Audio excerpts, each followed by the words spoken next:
جن کا حلف میں لکھا ہوا ہے کہ وہ سیاست میں حصہ نہیں لیں گے، بار بار کیوں انہیں بلاتے ہو؟ ان کے کہنے پر غلامی کیوں کرتے ہو؟ ان کے کہنے پر آپ فائنانس منسٹر، آپ ان کے کہنے پر جو ہے انٹیریئر منسٹر، آپ ان کے کہنے پر جو ہے کیوں فارم 47 کو ایکسیپٹ کرتے ہو؟ اپنے تئیں اپنے معاملات رکھو۔ ایک ادارہ ہے صرف، اور وہ عوام ہے، باقی سب سروسز ہیں، چاہے وہ آرمی ہو، چاہے وہ جوڈیشری ہو، وہ لوگوں کے خون پسینے کی کمائی کے ٹیکسز سے ان کو تنخواہ اور مراعات ملتی ہیں۔ اور پھر بھائی تنخواہ دار بندہ جو ہے وہ تنخواہ دینے والے پر کیسے ملکیت کرتا ہے؟ پاکستان اشرافیہ کا نہیں ہے۔ پاکستان کو بس کر دو لوٹنا، اور دھرتی ماں کو اتنا لوٹ کر کبھی پاناما لیکس آتے ہیں، کبھی دبئی لیکس آتے ہیں۔ ذرا وہ جائیدادیں جاگیریں دیکھو، آپ بھکاری بن کے دنیا سے مانگ رہے ہو۔ اس کے چکروں میں سارے ضلعوں میں بریگیڈیئر بٹھا دیے، کرنلز بٹھا دیے، میجرز بٹھا دیے، اور اپنا کام چھوڑ دیا۔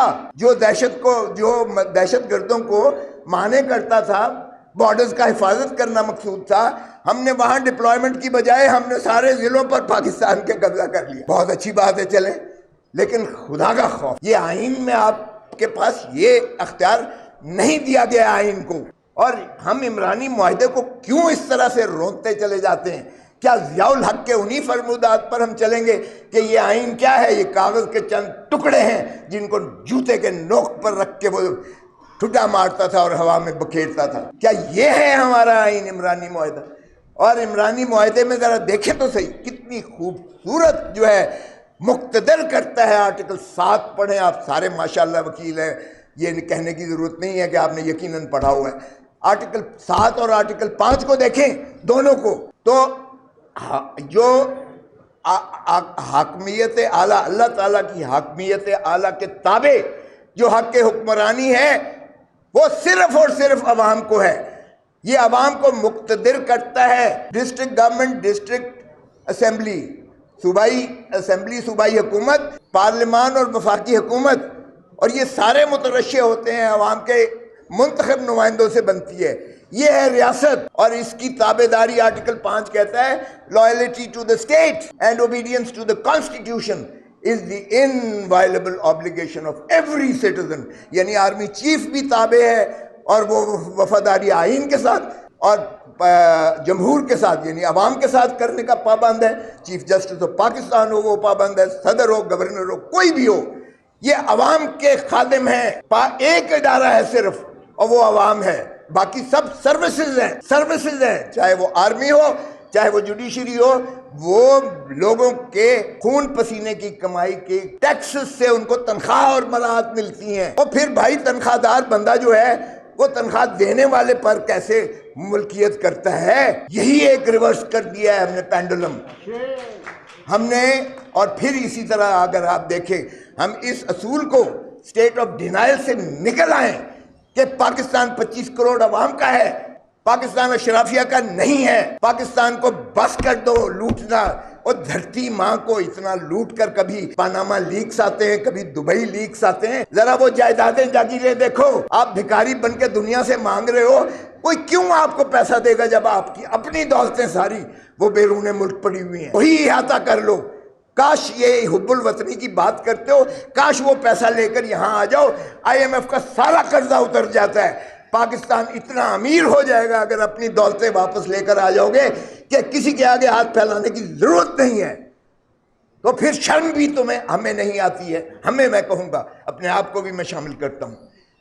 او بھائی، اگر اس دھرتی ماں سے ذرا پیار ہے تو یہ ہڈیوں کا ڈھانچہ جو اب دھرتی ماں کی شکل میں پڑا ہوا ہے، اس کو نوچنا بند کر دو۔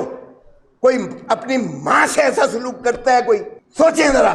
ہم انسان ہیں، مسلمان اپنے آپ کو کہتے ہیں، ہمارے اندر کوئی ایسی رمق ہے کہ ہم اپنی دھرتی ماں سے پیار کرنا سیکھیں۔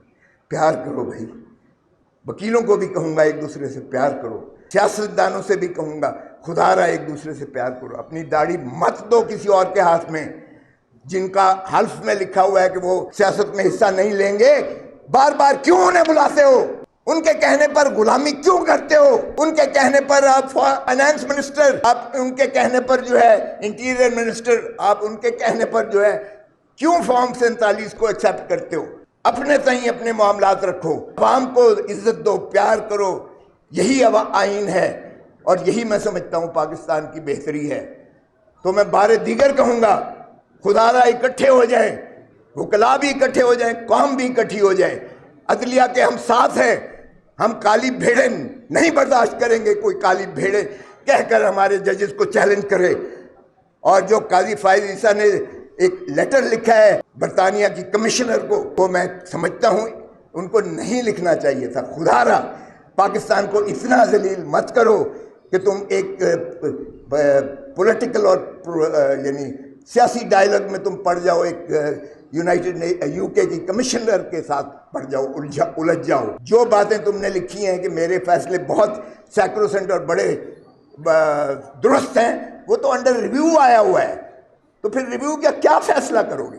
اگر تم نے وہاں ضد لے لی کہ میرا فیصلہ بالکل صحیح ہے، میں نے بلا ضرور چھینا ہے، میں اس میں کسی فیکچول کنٹروورسی میں نہیں جا رہا، وہ لیکن جب آپ کے پاس ریویو پینڈنگ ہے تو کیسے آپ کہہ سکتے ہو کہ میرا فیصلہ صحیفہ آسمانی ہے اور آپ تنقید غلط کر رہے ہو اس کی؟ یہ قوم نے دیکھ لیا ہے 8 فروری کا فیصلہ، اس لیے اس کو مت چھیڑیں اور آپ اتنے پارسا نہ بنیں کہ جو چیز غلط ہے، ویسے آپ نے کہا کہ ٹروتھ اینڈ کرے گے جی، سچائی کا بات کرنی چاہیے، اور سچائی یہ ہے کہ آپ نے 1919 میں آپ نے اسرائیل کا بنایا وغیرہ وغیرہ، انہوں نے لکھا، بہت اچھا لکھا، اس کو صحیح چہرہ دکھایا برطانیہ کو، لیکن آپ ہی اپنی اداؤں پہ ذرا غور کریں۔ ہم اگر عرض کریں گے تو شکایت ہوگی۔ آپ اپنے ملک کو تو سنوار لیں، اپنے نظام عدل کو تو سنوار لیں، اپنے آپ کو اور اپنے اس جوڈیشل سسٹم کو بچا لیں، تو یہ بہت بڑا احسان ہوگا پاکستان کا۔ بہت مہربانی۔